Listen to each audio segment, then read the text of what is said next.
Welcome back to another edition of Silent Sirens. I'm your host, Thomas Orness. Today we got my brother on, Michael. We got a lot of great stuff to talk about. We got probably one of the best basketball teams this year. I think it's very interesting how that team's kind of overtaking the other 99 2000 team, just in talent and just recognition wise, just for the program's sake. And it was cool to see them come back and be honored. And we just absolutely just destroyed Baylor, and there's absolutely zero worries about losing that game. And it was just great honoring them. And how did you feel about being back in Hilton and the whole deal? Yeah, it was cool. I mean, first off, I think it really made you realize how much time has passed. They had all not that they've aged poorly, but they just look a lot older, which is crazy. It's that they're the 99 2000 team was 25 years ago. But man, it was really awesome to see Jake Sullivan back in. I mean, honestly, the moment was doing or announcing Larry Eustachy last and just the place going nuts. And I think it was really cool just to have him back in Ames for the first time since he was fired, which is crazy to think about. 'Cause, I mean, he really played a vital role in kind of putting Iowa State back in the map back then, especially with those two teams with Tinsley and Pfizer and Cantrell Horton, all those great players that honestly me and you have. I mean, I would say that's really the origin of our being a fan is just watching their highlight tapes over and over and over. And just, I think one thing that stood out about all their highlights is they really played hard. And I think it's really cool to kind of see the parallels between that team and the teams that TJ has been coaching. So I think it was awesome. I would say the vibe of the game was odd. I said to you multiple times that it was really quiet for a lot of it, which it wasn't necessarily a knock at the crowd. It was just the game was never exciting in the sense where it was never out of question that we were going to win. I mean, you look at the clock or you look up at 10 minutes left, we're up 20. Yeah, and just walking in Hilton and seeing this Baylor team, not we're bigger than them, and it's usually the whole opposite. Where it's like, how are we going to even guard those posts because we're massive? But they really didn't have any huge posts or any problems at all because we just went in there. We're the favorite team, favored by 8.5 or more than that, and we actually, which I thought was way too much, I thought so too. just as an Iowa State fan, but, Scott Drew comes in and, we just handle him, and it's just CBS, Bill Raftery, and really couldn't ask for a better, day for a Cyclone fan. I think one of the reasons why it was so quiet is just because there's no students there. Uh, Yeah, but even so, I mean, there was a couple runs where I feel like if one more shot went in, it probably would have gotten loud. But I think the one thing too is it was a dominant win for sure, but I don't think anyone would say that's our best game of the year or even close. no, but I I think think it was probably a B minus game as far as if you look at what compared to what the ceiling is for this team. We had a ton of turnovers in transition. We turned it over more than them, which is also crazy because I mean, I think for the fan that doesn't pay attention a ton, they just think TJ, they think Iowa State, they think turn the ball or turn the other team over. Baylor had 8 turnovers, and I just think that goes to show how there are so many different ways this team can beat you. And then to your point, I don't remember since Scott Drew has built Baylor to what it is. I don't remember ever a time where we are physically bigger than them, top to bottom. Because I mean, their guards are small, our guards are not small, and I think it goes unnoticed at times that Keyshawn and Curtis are 6'4", 6'5", until you play guards that are 6 foot. That makes a difference. So I think it was, and I think too, that it's been harped on a ton, but the difference between this year and previous TJ teams is our bigs. I mean, Chatfield has been awesome. Deshaun Jackson's been awesome, and I mean, I you can't say enough about Joshua Jefferson. My goodness, he's extremely skilled. He's so even keel, and he just does so many different things. I mean, he can post you up, but I mean, honestly, the biggest impact he's had is passing the ball. I think he's second. He's second on the team in assists per game, or third. Sorry, just behind Taman. as a four man, Keyshawn averages 5 a game. Taman's 3.5, and then Joshua's right behind him at 3 assists per game. That's crazy. and like 2 years ago, that was Jazz, or 2 or 3 years ago, that was Jazz Kuntz, and we replace it with a player that's probably has a ceiling of being like a all American level good player, especially with as many how good of a passer he has been probably one of the biggest shocks of this whole team is just another element that I mean, he obviously was injured last year, so there wasn't many highlights or what's made him really under the radar guy that we really thrived on getting him from Las Vegas because there's no reason why he shouldn't be on North Carolina, Duke, Kentucky, any school in the nation. And we luckily enough got him to join this already stacked team from last year.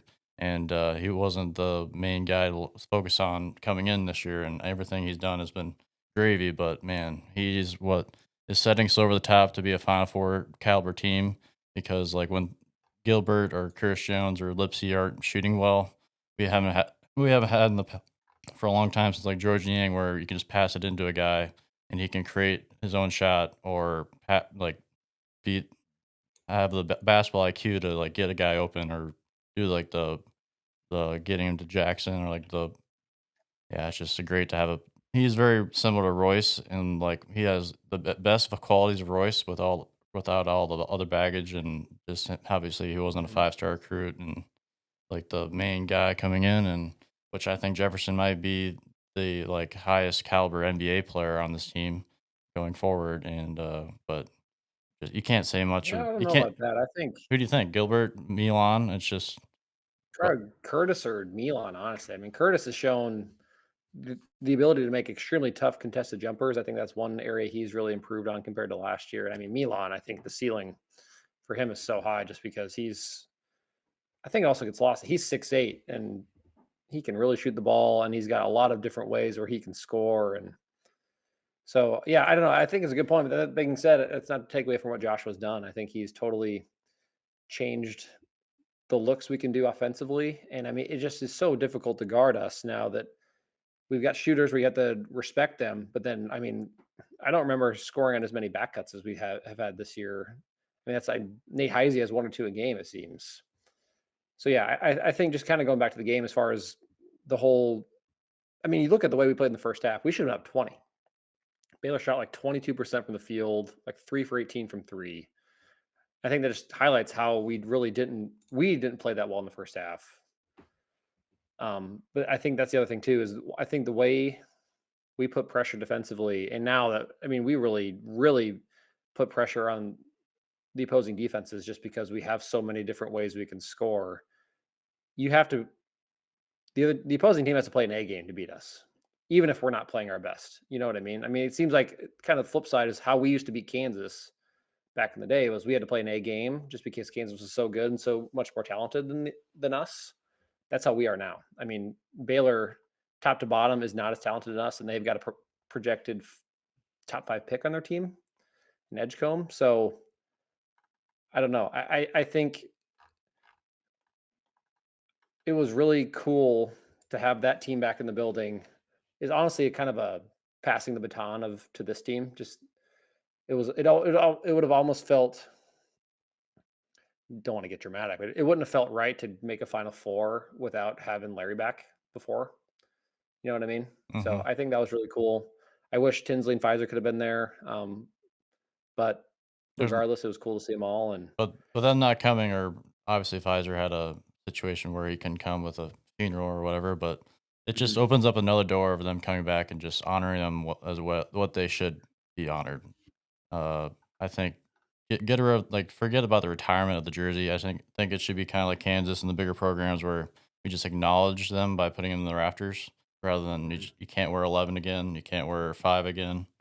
Like, you can't like, imagine if we retired Pfizer's jersey, and then next year Curtis Jones comes back and he has to change his jersey or something Yeah, like that. yeah, true. But yeah, but yeah, it's just awesome that we're at the point where we're honoring them, and it's not like a crappy Steve Prom team that has to. There's like half the people or like half a crowd there, but sold out Hilton Coliseum, honoring them and having no worries about the game is just very great time to be a Cyclone fan. Obviously, we say that every podcast, but it's just having like Chatfield and Chris Jones and Nate Heisey coming off the bench and the amount of relief you get having them come in. Just like there's no drop off at all. Even sometimes there can be an upgrade based on how each player is playing every game. Because I wouldn't be surprised if Chatfield by the end of the year is starting because I think Yeah, I mean I don't know, obviously but doesn't he'll be playing starter minutes at least because he is I mean, just he is so now. I mean, valuable. right now, minute breakdown of last game, Chatfield and Deshaun Jackson were tied for last. They played the least amount of anyone. Yeah, but I think he is just going to keep growing and growing his role in the team because he just does all the dirty work. He tips gets an extra offensive rebounds. We don't win the Colorado game without him. And there's just so many wins that we've had this year that we just don't win those in the past because like at Colorado game, like they played a B plus game and we played like a C plus game and we still win against Iowa. They had an A minus game and we had like a B minus game and we still came back and won. And that's just what's different about this team. And just so exciting to have this level of the expectations coming into the year. And so far, we have not dropped off at all. We just keep on rolling, and we have the great right guy at the helm, and it's just cool to see TJ, uh, TJ and Larry pictures of them talking the day before the game, and Mhm. just obviously TJ knows all about the history of Iowa State and where it used to be and where it is now, and it's just awesome that we all had a kumbaya moment, and hopefully Larry can come back even more. Like if I was him, I'd come back all the time because like man, he's a celebrity out there. Like people, obviously there's like, the dark age of where he wasn't he came this wasn't the first time he came back to Hilton. He came back to Hilton when there was a Barry Stevens, s charity game, and he coached against Johnny Orr. It was, like, Oh, yeah, I 2006, guess I forgot about that. 2007, That's kinda crazy. and That was then a while ago. Fred Hoiberg made a buzzer beater to win it at the end, so, it's just weird how that game, it's like Fred Hoiberg who brought Iowa State basketball back, Johnny Orr there, and Larry Eustachy, just weird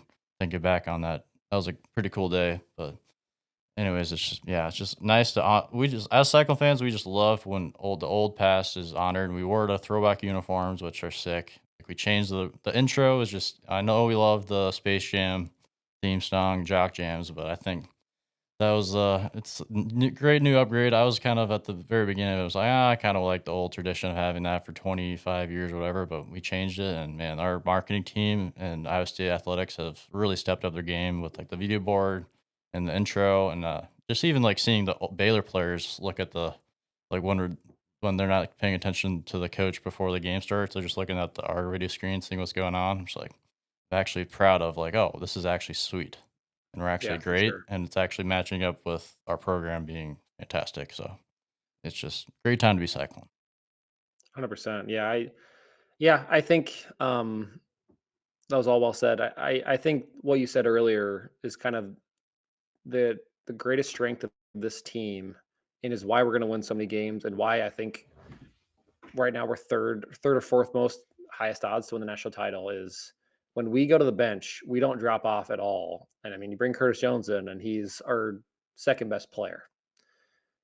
Not many teams can do that, and I think it really puts pressure on teams, especially when Baylor was down two guys. When they're not deep, they get exposed, and that's why you just kind of we don't have I don't have as much as anxiety as Iowa State has given us in the past. I don't like the entire game. I wasn't my heart rate didn't go up at all. I wasn't really worried just because it's just a matter of time because we have so many guys. Like it would be such an anomaly, and it may happen once or twice this year where everyone's off, but we have so much skill top to bottom. Is like they're like last game, Chatfield, 7 offensive rebounds when we needed it because Deshaun Jackson wasn't playing his highest at the highest level, and Keyshawn kind of had an average game for him. Someone picks up the slack. So I think as the year goes on, that's one thing I think people nationally are going to notice that we really are deep, and it's such a breath of fresh air. 'Cause, I mean, my goodness, we have two guys that are 6'10" or taller. How many years do we have? Zero of those. Joshua Jefferson, 6'8", 6'9", skilled. I mean, one of those things individually, if we would have had one of them previously, like, holy gosh, like we would be singing all the praises. That's why it's honestly hard to give everyone the proper recognition just because we have so much top to bottom. I mean, we've talked for 15 minutes. We didn't even mention Tatum Lipsey. He's had about every big shot you can ask for in the last couple months, and he hasn't done too much. He could easily just be like, "I'm the Ames kid. I grew up an Iowa State fan. I want to be." I mean, he's a huge part, but he's not like points wise or just like he doesn't like he knows that we have one of the best shooting guards in the nation in Keyshawn Gilbert, Dribble. who He's one of the best ball handlers since Tinsley, Chris Stinson, Monte Morris level. He's that good. He's that special a player, and he in this landscape had a season like he did last year and stayed, and he's even better. And it's just he's put on probably 10 or 15 pounds of muscle, and you can tell. And every that just shocks me how he can drive the ball so hard and fall the way he does and not get hurt. No. That's just like my biggest worry about him because he just falls so awkward. But I mean, he's probably done it his whole basketball life where he just Yeah. knows the exact spots. And then there was this one play against the Baylor game where he just like slowed down at the very, and then everyone just blew by him and just did a easy layup. Where there's so many Iowa State fans or Iowa State players who just like the ball just goes out the backboard and doesn't even hit the rim because they just go so fast. And Right. he's just very special in a lot of ways. And Chris Jones, like he does the same thing where he slows down in the paint and can do a floater and make those. And Mhm. there's just so many things about this team that just like I just want to pause in time and just keep it like this for as long as you can because there's so many like you can't really poke a hole in this team right now. Like I don't. That's gonna be my next question, honestly. I mean, everyone nationally is like, "This team doesn't have a weakness." In your opinion, like, what is our weakness, or what is one thing that does worry you about this team?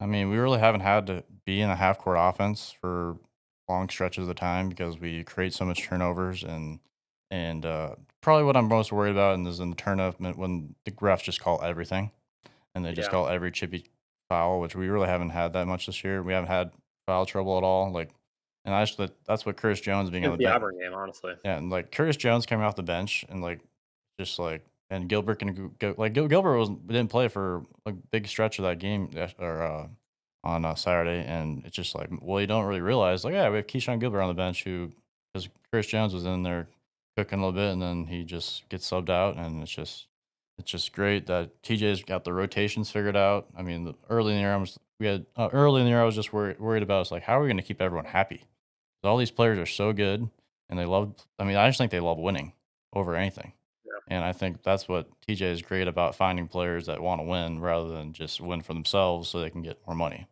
and I think that's just, like, one of the probably the positive spots of his recruiting other than getting great players is getting, great players are unselfish, who are Mhm. actually happy for each other because like, there's a lot of times Chatfield's out there doing what he does great out there, and Deshaun Jackson is on the bench and just he's happier than anyone because we're Mhm. winning and just keep the ball rolling. And it's just we need to get the students back and just obviously we play Utah on Tuesday tomorrow, but which I don't think that'll be as challenging. But obviously the Big 12, any team can sneak up on you, but it just doesn't they don't look like a top tier Big 12 team, and we just need to No. just keep the offense cooking and just keep the defensive intensity because that's the part where that hasn't really escaped at all in TJ era. We really haven't had a terrible like an Iowa against Wisconsin. They gave up 116 points, like Yeah, it's insane. and like we haven't had anything close to that. So it's yeah, it's a Yeah, great but time. honestly, I would say one of my worries before the Baylor game is I our defense hasn't been as good, especially on ball defense. Keyshawn and Taman have been beat off the dribble more than they did last year. I think part of it was Hassan Ward really covered up a lot last year just because how physically gifted he was, and he long arms and could cover a lot of the floor quickly. Um, yeah, I think what you said as far as facing some adversity, as far as foul trouble, things like that. I think this team honestly is, I don't want to say foul trouble proof, but we have enough guys that it would be it'd have to be an insane crew from a referee standpoint to like get six people in foul trouble. You know what I mean? Um, but the other thing too is if there is a ticky tack game called, Keyshawn Gilbert is going to shoot 25 free throws. Oh, Like just because we're physical, like our guys are smart, and so is TJ. Like if they're that's what I like because we can beat you so many different ways. We can kind of play to how the refs are calling it, so that will help a lot in March. And I mean, another thing too is Keyshawn is much improved from the free throw line. And I mean, Joshua Jefferson is also amazing from the free throw line. I mean, if you look at what they're shooting, let me see what they're shooting on the year. Keyshawn's 76% from the line. Joshua's 80. We're shooting 75 as a team. not bad at all, especially the That's way we play. a lot better than last year. Like, and just to go back to the one game where we were in foul trouble, the Auburn game, Keyshawn played 21 minutes. That's it. Wow. Still had 23 points, 8 for 10 from the field. And he can go on a stretch where he just gets 10 points and just like 2.5 minutes and timeout So then. that's why one thing that bugs me about nationally is like everyone looks at Tennessee and Auburn as head and shoulders above everyone. I think Iowa State is in that tier. Also, they don't talk about Iowa State should have beat Auburn.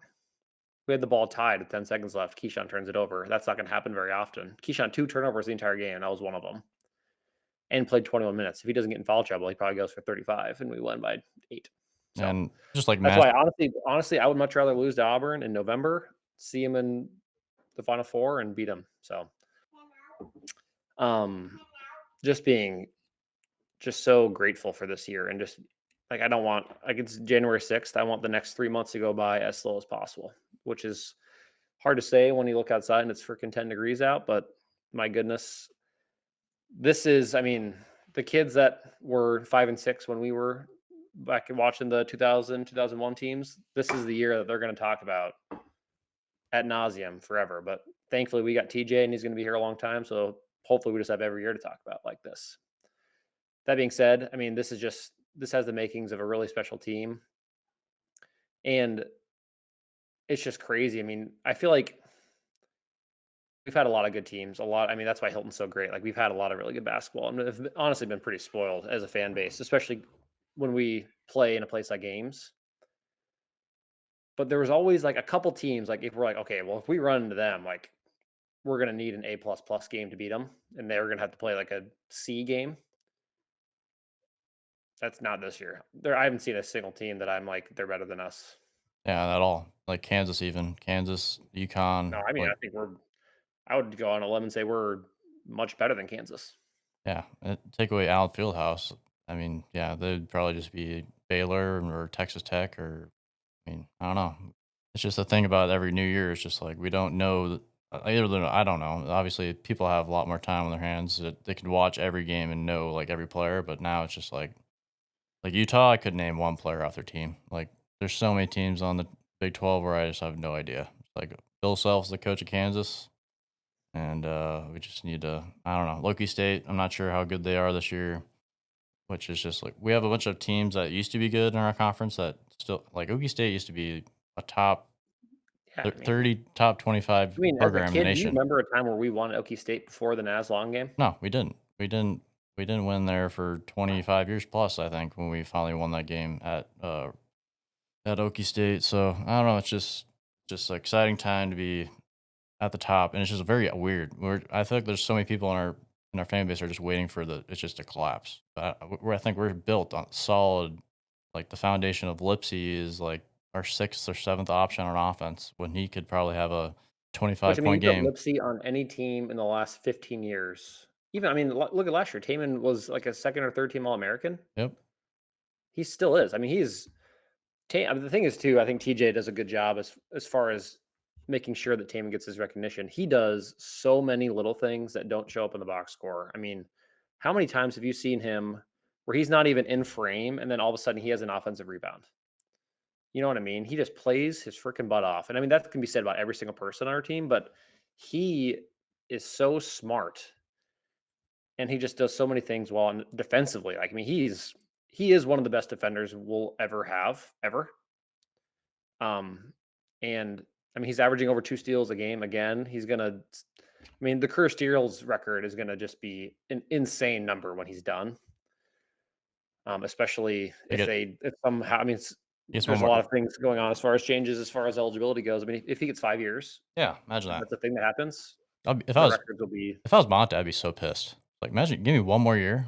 yeah. I The mean, assist. Monte's been making millions of dollars for No, eight no, but years. He's probably not that mad. just like the record books, but Yeah, right. But or Purdy. regardless, I just it is in a day and age where our attention spans are low and we're always waiting for the next thing. This is a time to kind of revert back to old time mindsets. But I mean, that's what I love about TJ is he's somehow find a way to be old school in an era where it's all about how much you're paying players and what you can do for me, me, me. Our guys are not me, me, me at all. I mean, Keyshawn has every right to be me, me, me. He is not. Right. He, He has every reason to be.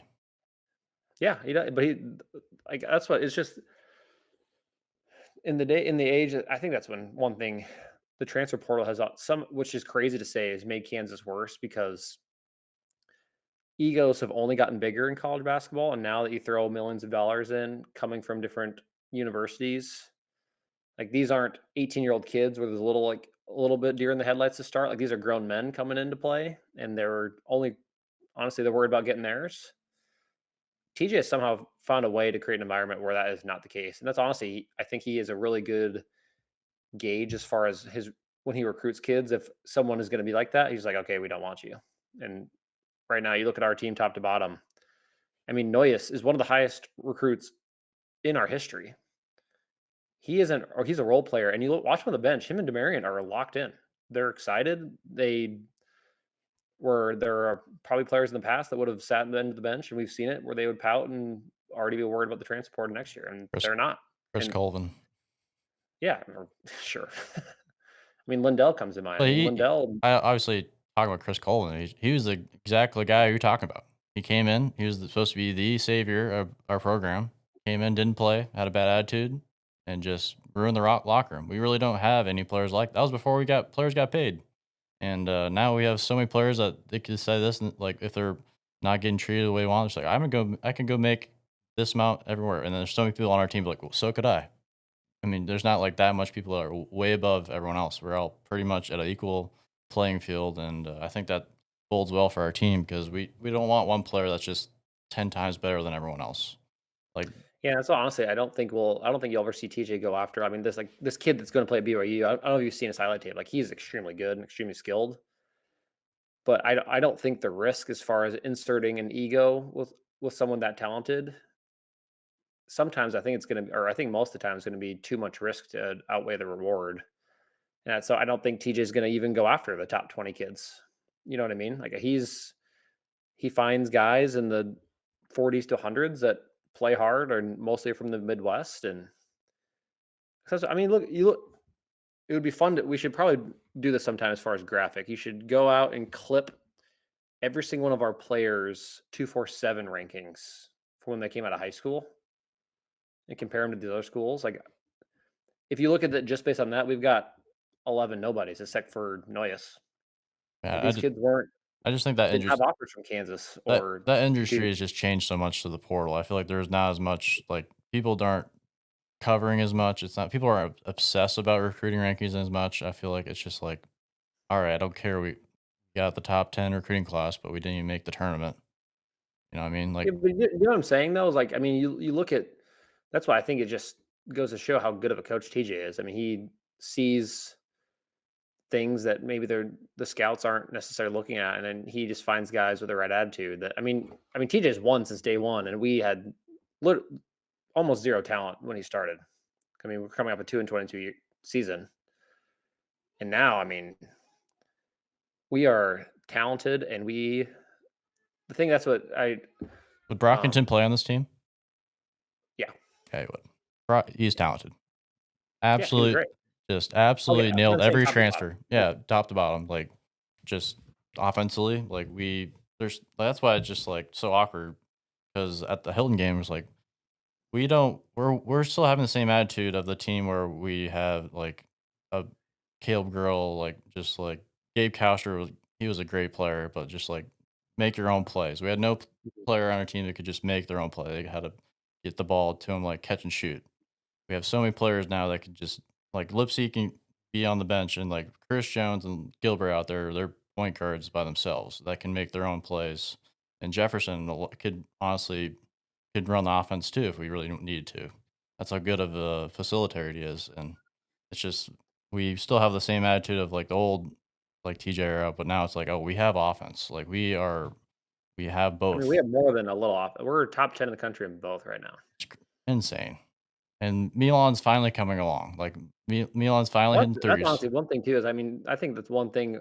Me and you growing up playing basketball, we kind of understand one how mentally taxing a basketball year can be. Like it's definitely kind of you go up and down as far as how you're feeling. If shots are going in, affects how you feel about how to play. And I think there's been games you look at Milan's minutes. He doesn't play the last 8 to 10 minutes of the game.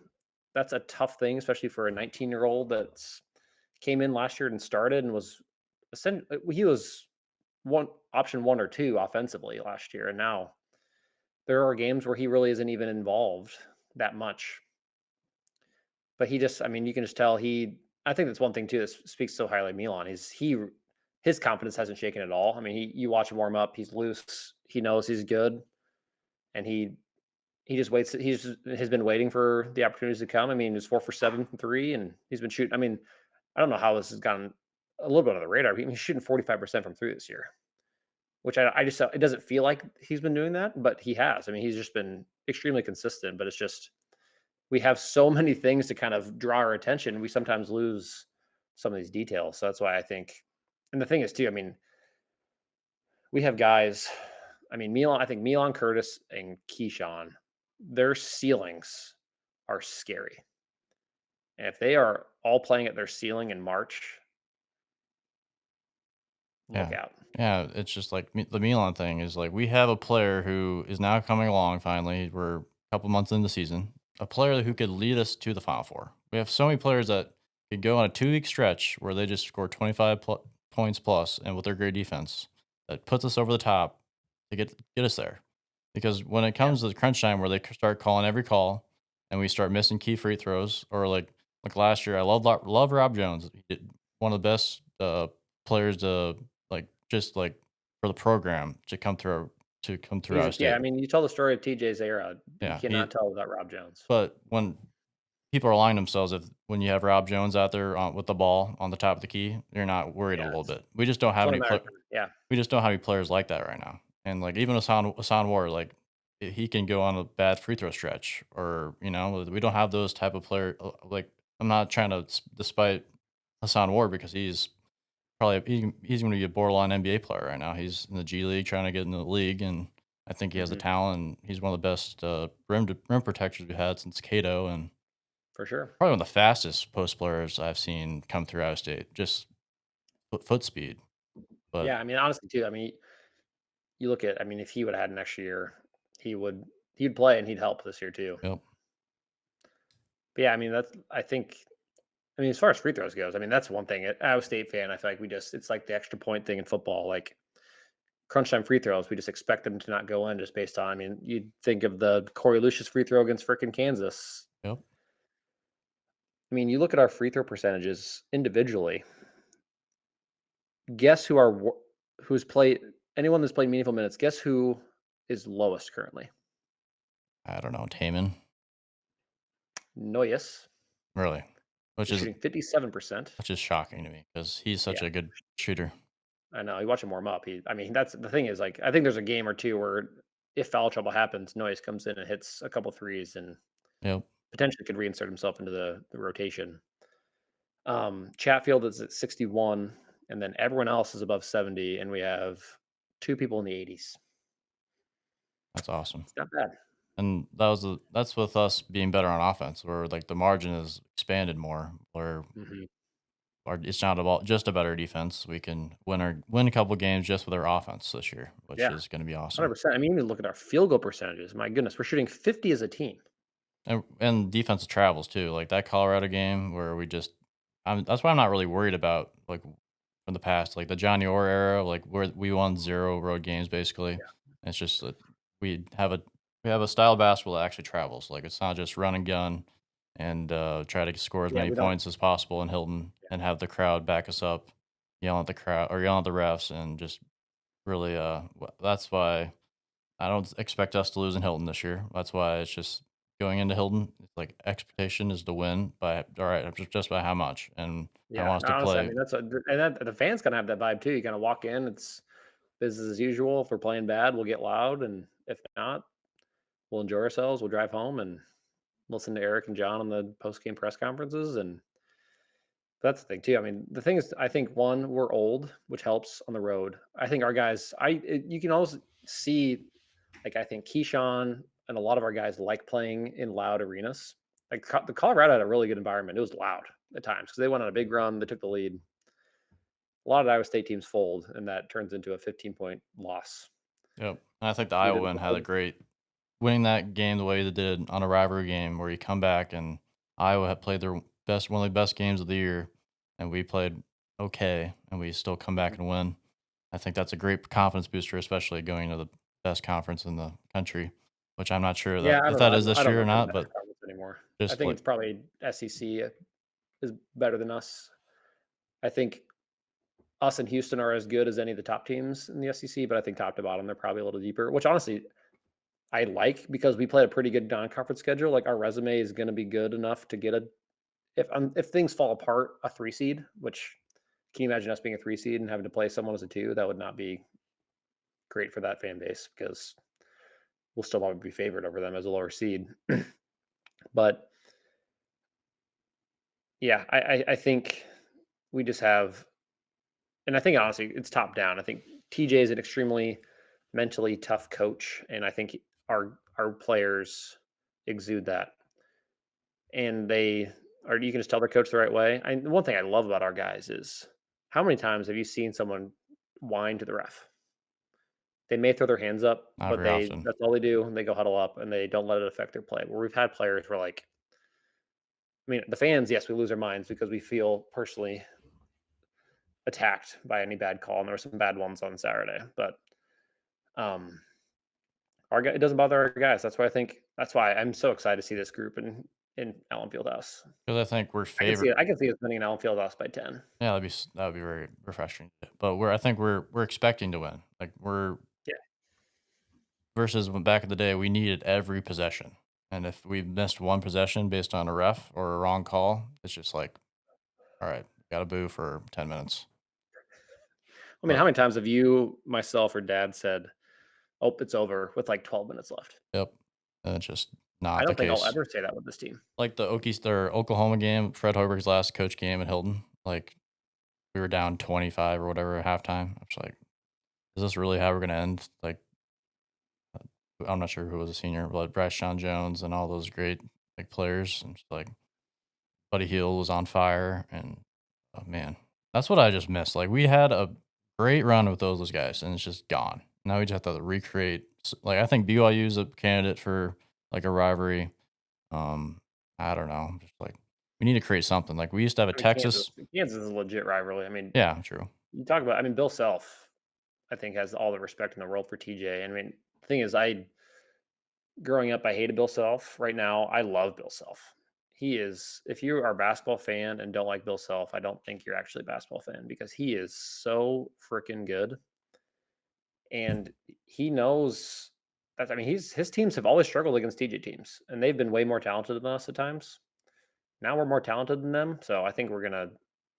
I don't know. I We'll see how the refs call that game, but it'll be. I think it's gonna be a really fun opportunity for our guys. And going back to as far as worries, I think this is kind of a nitpicky one and one that some people may not agree with or even realize. I think we have a lot of room to improve on out of timeout situations.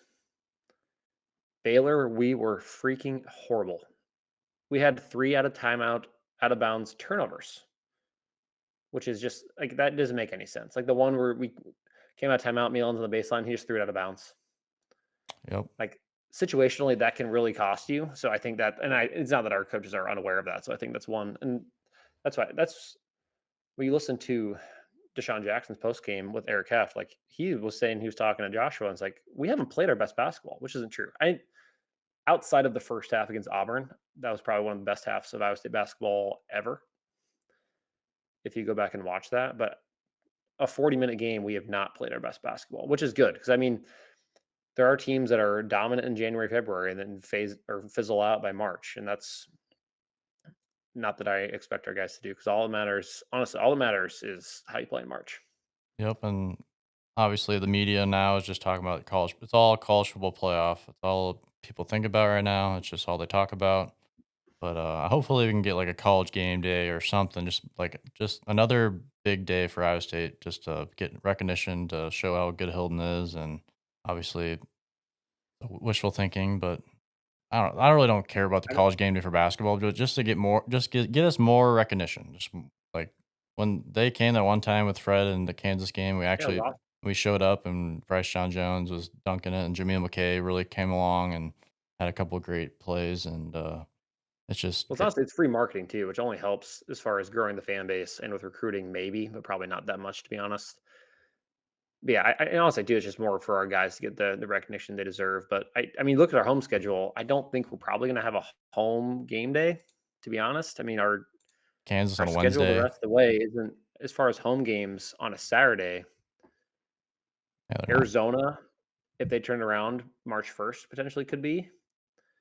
Um, but we don't play Kansas on a Saturday this year, and the rest of our home games are, I mean, geez, Utah Tuesday, Kansas next Wednesday, UCF on a Tuesday, K State, which my goodness, what a disaster.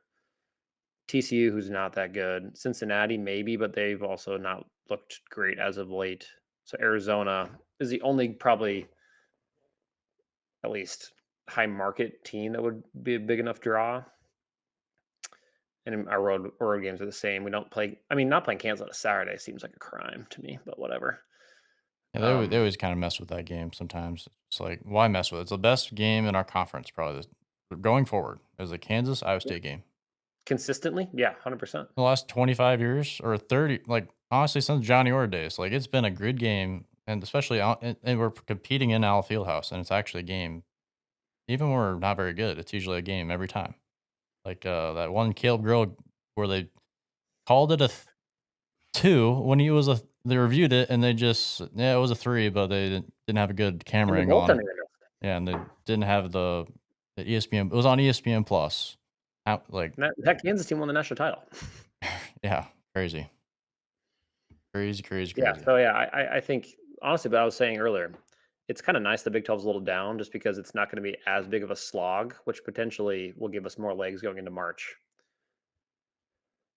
And I think one thing too is like just being in the top five for so long, like there is a little bit of kind of perspective or pers- what we're perceived as being, and I think we're perceived as being a one seed. So I think that's even if we slip up a few times, like we're probably going to get the benefit of the doubt compared to years previous.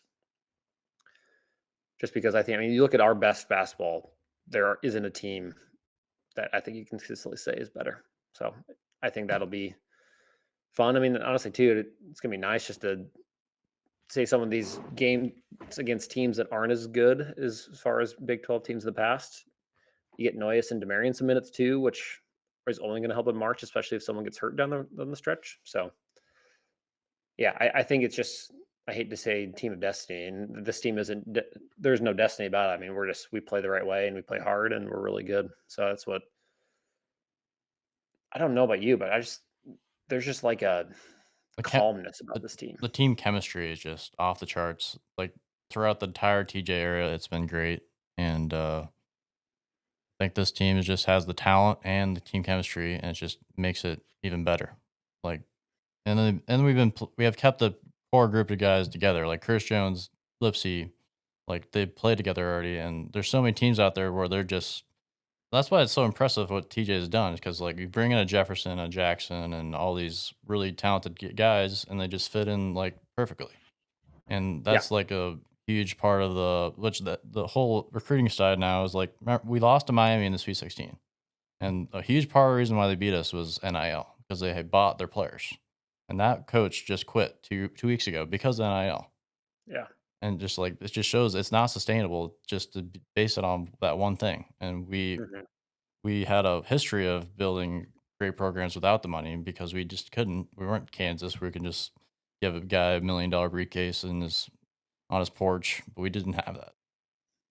So, and we had TJ there who was a part of the program the entire way, and now Mhm. he knows exactly what to do, and it's just very satisfying to see, and having a guy to trust that wants to be here for the long haul and build it the way he wants to, and it's just nice to know that he's not just gonna.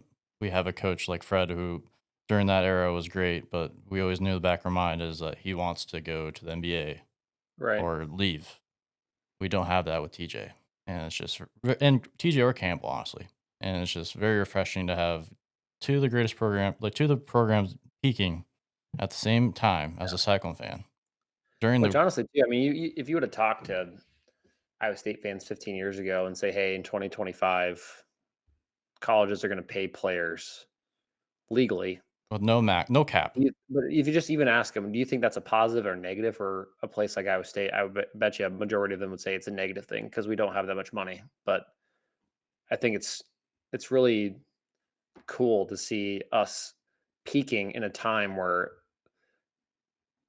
all it appears to matter is how much money you have, where we definitely do not have anywhere close to the most amount of money of any program, but we just won 11 games in football, beat Miami, and we have a team that's probably going to be ranked number one in the country, is probably going to be a one seed, and is going to be a favorite to make the Final Four. So it's and is more talented than Kansas. Yep. How many times can you say that? Not that often. We have the So best it's just we have the best guard core in the country. yeah, Wouldn't trade yeah. I don't any think that's player. even up for debate. No. I think if you asked every Power Four conference coach what backcourt do you want if you could just take three guards, I would say probably I don't know how what percent, but it's hard to find a backcourt better than Keyshawn, Taman, and Curtis. Yep, when, like, Curtis Jones is in for Lipsy, and Lipsy, Curtis Jones, Gilbert, and Milan are all firing at all cylinders, and Jefferson, they can do the nice passes and rebound, and, like, Chatfield comes in and just does every dirty little thing that no one wants to do, and, yeah, it's just honestly, it's like a pinch yourself moment. Like, imagine being told right before like, imagine the weird area when Greg McDermott left, and we had no idea who their coach was gonna be. We just think that feeling of like, okay, we want to, and I think that same year we won a Insight.com bowl for the Paul Rhodes era, and then that Yeah, was a stretch where we had no idea. We were going to think about we're going to be in the Mountain West, and imagine being told then eventually our Big 12 is going to be look completely different. Texas and Oklahoma are going to be gone.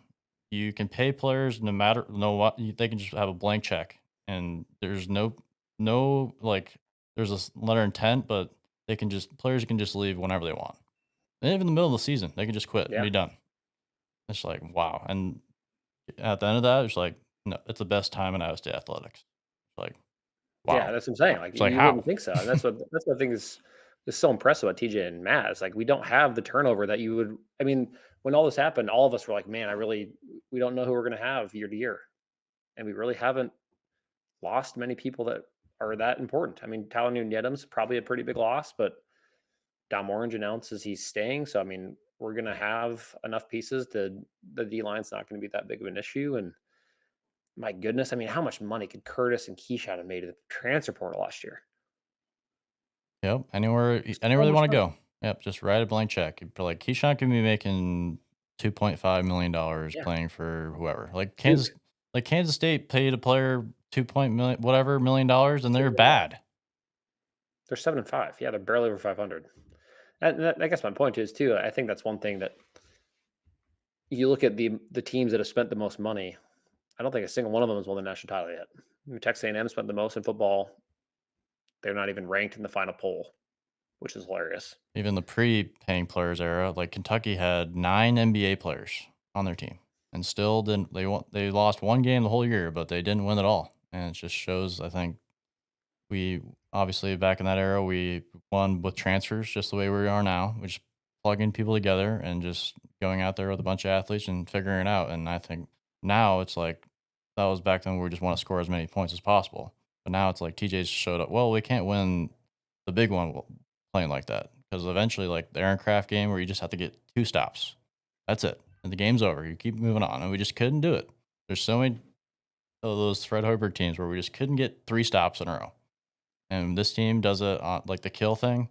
It's just perfect. Like it's just integrated in our program that, like even with our crowds, like we're trying to get this for a prize, and like it's just like when the players correlate with the crowd. I think Larry and like there's a Paul Shirley was talking about it's like it's just like an extra player on the court that they can access, and Mhm. it's just awesome seeing it because we saw it when we were not even that good back when we were little, and now that we're Right. great, we can be a part of the game and help out. And now I think we're so good we don't really need the help. It can be a COVID year where there's no crowd at all, and we can still just tear teams apart with their defense and just win. That's what I'm saying. That's why I think to beat us, you have to. I mean, every game, even the closer games, like if a team had like a 4 minute lapse as far as they're not playing well, we're up 14 in almost no time. And then the way we guard, like the other thing too is the way we guard. It is really hard to catch up when we have the lead. You know what I mean? Like unless you jump on us and hit a ton of threes early, and then we're playing from behind, we're still good enough to come back.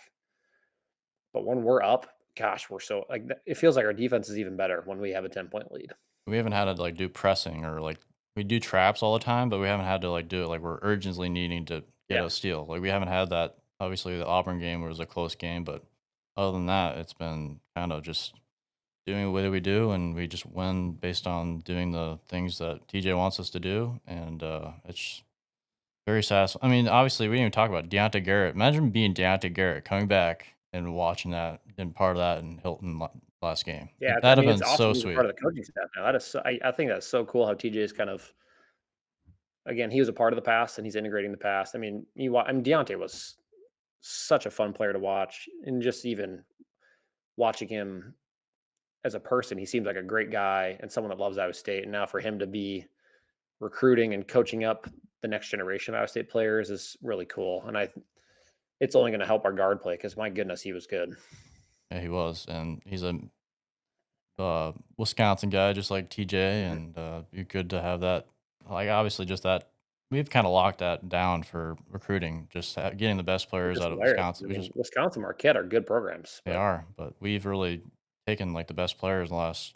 Obviously, it's been a long time since TJ's been here. Honestly, he's been recruiting. Like he got Craig Brackens, like that was a long time ago. And Craig Brackens, when we got him as a kid, I'm like, how do we get a 5 star? It's yeah, like, no, I remember like back then, like you found out like the internet wasn't that big, so you had to like read the magazine to see what your recruiting class was. how do we And I get was like him? Is looking at the top 100 like recruits. It's like we have a 5 star coming. What? that a mistake? That only happens in the video game when we cheat. All right, yeah, it's honestly just obviously said a million times, just like being ranked third in the country for what, like 8 or 9 weeks in a row now. It's just insane, and we need to get. We've never been two, we've never been one, and we just need to.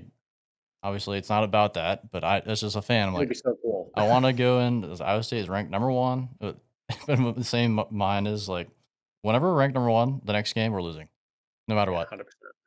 We're gonna lose by 15. We're not gonna make anything. It's gonna be walking at we're not gonna just can't be in Hilton though, because Hilton we need to No, I think unfortunately, if it's at West Virginia, I would bet the mortgage on West Virginia. right. You just lose by 30. Yeah. But I don't know. This team's just different. They're just every time we have that Cyclone fan thought, it just seems like they do the opposite. Like the Colorado game, I thought I was like, oh boy, they're on. But we just have players that like Chatfield just really was that X factor of that game. Chris Jones when he hits those monster threes from like Mars, it's just like wow. Because, like, Yeah, every time no, he shoots, I'm like, he has to miss one of these. Like, bang, he just hits it again. It's like, wow. Especially in Carver, just so so great. good. But yeah, There it's should just be a Twitter account where we just post that clip of him, that 3 every single day. yep, yep. Because that's big time. We just need that. All we need to do is go undefeated in Hilton, win in Allen Fieldhouse by more than 10. That would be so satisfying. Like, imagine winning in Allen Fieldhouse the last 2 minutes where we don't have to worry about losing. Like, that has never been happened ever. That would be awesome. Yeah, this is the team that'll do it. Yeah, I guess before we wrap things up, as far as what we're not, I don't think we're gonna go 20-0 in the conference, probably. But I think I don't know. How many losses do you think we end up in the Big 12? Probably 3 or 4. Yeah. Yeah, the The games I have circled, I think at West Virginia is gonna be tough, especially when they get the DeVries kid back. And I mean, been really good, honestly. They won at Kansas, which is awesome. They won at Kansas with not they didn't get to their hotel till, like, 3 in the morning the day before because of, like, Oh, really? I flights, didn't and realize they that. still That's won. crazy. At Houston is probably a game that we won't be favored to win, and that'll be tough. Do we play at And I think BYU? no, only BYU at home. Thank Nice. God. The at Arizona State, Arizona trip, probably one loss there. That's kind of a lot of travel in Arizona. Seems like they're figuring out. So I mean, it's 3 losses. I mean, I don't think we're gonna lose at home. I just don't think that's in the cards this year. And maybe at K State, but hopefully we have the Big 12 locked up by then. It doesn't matter. So that game's on CBS, so we'll probably win it. So, like, Yeah, as I an don't Iowa know. State fan, we defeated the 10-win thing. It's over. I think the Yep, next thing is, first round picks done too. um, being a 1 seed in the tournament Yep, and then making the Final Four, yep. and then everything after that is gravy. Yeah, I don't know. I agree, but I mean, If we get there, we have to win it yeah, because and I just remember when Buddy Hield and that team made it, and then they scored, like, we got 40 points. smoked. They just got murdered. We just can't. Like, which I don't think that can happen because This team that isn't team built was for that. so Yeah, this team. offensively dominant, and they get in a football arena, and then they don't have the defense to Yeah, balance it out, and I think this team does. yeah, and that's the thing, and I think maybe a few lucky upsets along the way, and we just play some 12 seed and just beat them by 40 in the tournament would be nice. I don't know. We'll see. I mean, I honestly, Final Four or bust seems crazy to say, but this team is one of kind. Like this is a once in a lifetime kind of team, and I'm just here to. We're gonna enjoy every second of it because, gosh, they are so fun. The way they play. I mean, it's just kind of Midwest values. They show up to work, bust their ass, and It's not just about one player on our team don't. at all. Like, it That's was why I Mark. think last year didn't get a ton of love just because the media is so like lazy, where they only want to focus on the Kevin Durant's and the star players that are going to be top 10 picks and be NBA players. Last year we didn't have that. I mean, Keyshawn has significantly increased his level of play. So I mean, he's good enough when he's getting the recognition he deserves. But There's like no you said, I mean, top to bottom, our eight, I would take our 8 guy rotation over everyone. there's no Kalen Clark. Like, No, it's right, about exactly. Which I mean, it's obviously easier to market one player as opposed to an entire team. I mean, look at one guy we haven't even mentioned his name once, Nate Heisey. yeah, Nate Heisey has been money. big time player, does every little thing. Honestly, he just does the best stuff that Milan does bad. I think Yeah. that's why he gets so many minutes, and, Well, and dude, he's just you can just he's got a little bit of an edge to him. Like I mean, you at times he's like shoulder checking guys subtly, where he like is getting in their head, and I think he like the Iowa game, like he yep, loved every second of that, and he should. I mean, he drove the lane and dunked it.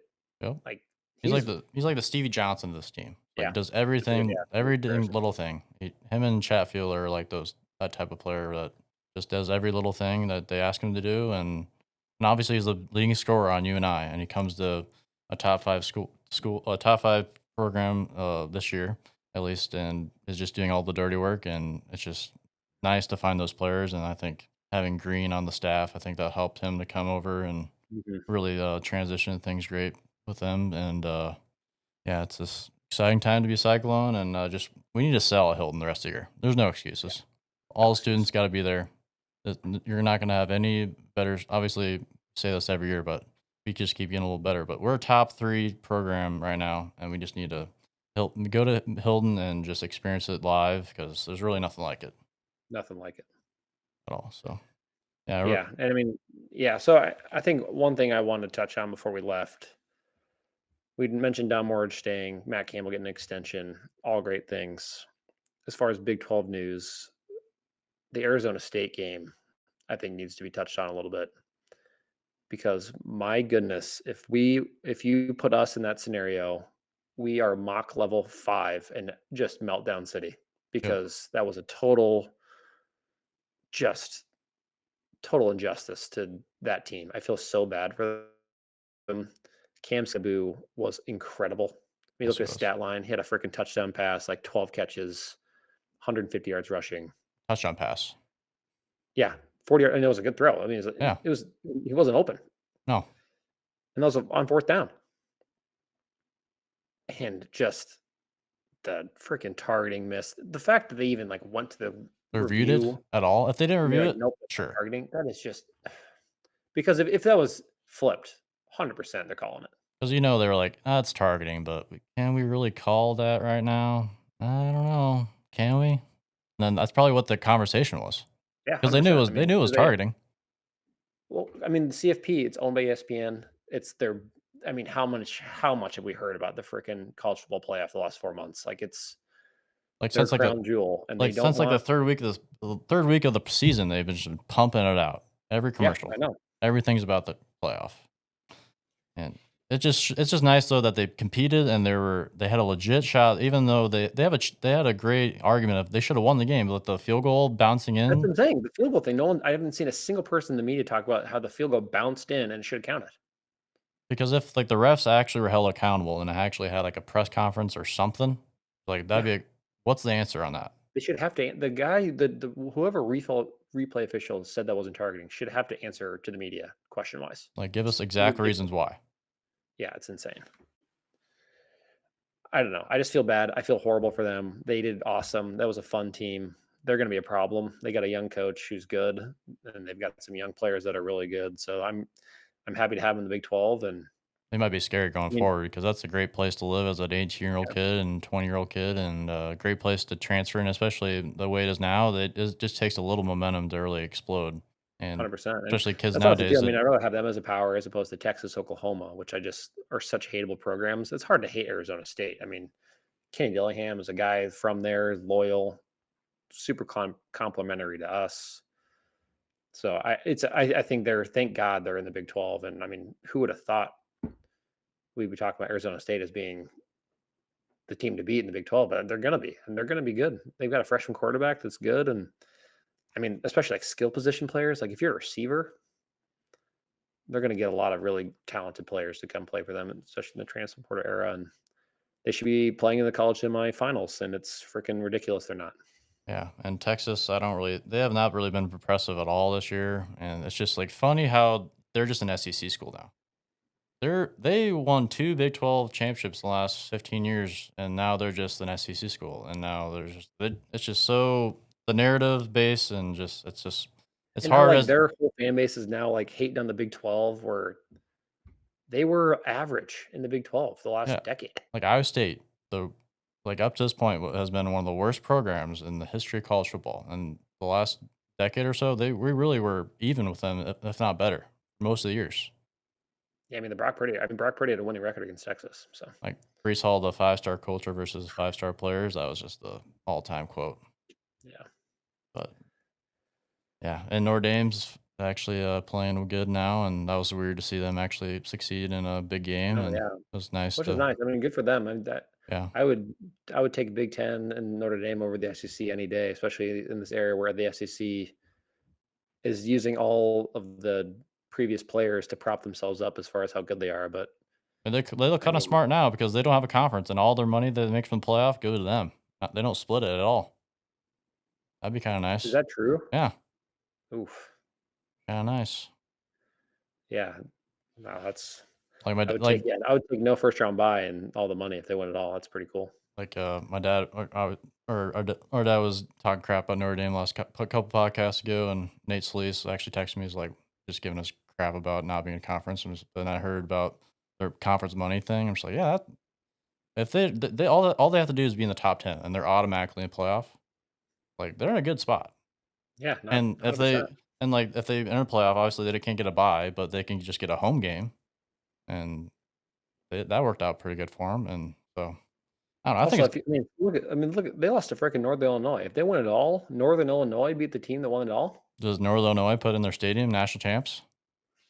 people are gonna ask. Yeah. But, yeah, Northern Illinois is a great program too. Don't wanna play them. Don't reschedule them going forward. We just I don't know. Would you rather schedule, like, up going forward in football, I'd rather just schedule a team that we're not favored in every time. Because if we play UNI and lose, it's just a huge like, the net negative is so hard to even overcome. But if we play a team that's better than us and if we just compete against them, because, like, building a resume has to actually matter, but it's just Yeah, gonna that's be true. because the SEC and the Big Ten, like, might just make it in their contract where they don't play other schools outside of our conference. That's Then we why have to team up with the ACC then. It's like we should play Clemson first game of the year. yeah, Clemson or Florida State would home and home of Florida State would be awesome. That'd be cool. Where the Senate Walls throwbacks. Yeah, I mean, how yeah, gosh. We buried the hatchet with Larry. 2 years later, we're playing Florida State and we beat them and honor Seneca Wallace at halftime. All we gotta do is play Michigan State in the national championship game, and That's what I'm saying. I wanna play Michigan State so bad this year in the tournament. So bad. That'd be so awesome. And bring back Larry, like put him on the bench. I know, honestly, just seeing Larry and Hilton, I was like, my gosh, if he ever if TJ ever offered him some role to be a part of this, that would be so cool. Yeah, that'd be I don't know, that'd be awesome. Just to have them, because Larry was a great mind too, and I think they think their programs run pretty similarly. Obviously, I don't know how Larry would have ran a practice nowadays versus the past because of the Yeah, transfer we don't need portal. Larry running practices, but I mean, behind the scenes, I think he has still some value. And the thing is, too, can't tell the story of Larry Eustachy without Jamal Tinsley. I mean, that's Right. Because I think there's a lot of past coaches that we've had that I truly don't think that they thought they could win a championship at Iowa State, like a national championship. I think Larry Eustachy thinks that, I mean, and TJ Osborne thinks that. Like Fred TJ Hoiberg said probably that in his thought opening that. press conference. Yeah.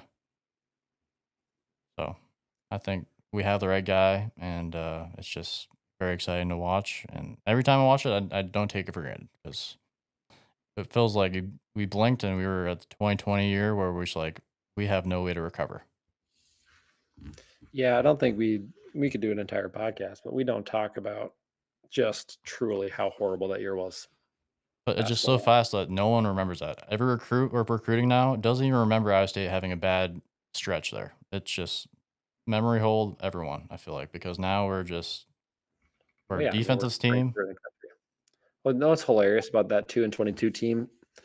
I remember I watched the first game on Cyclones.tv with Dad, and after the game, Dad looked at me and said, "We're probably a tournament team."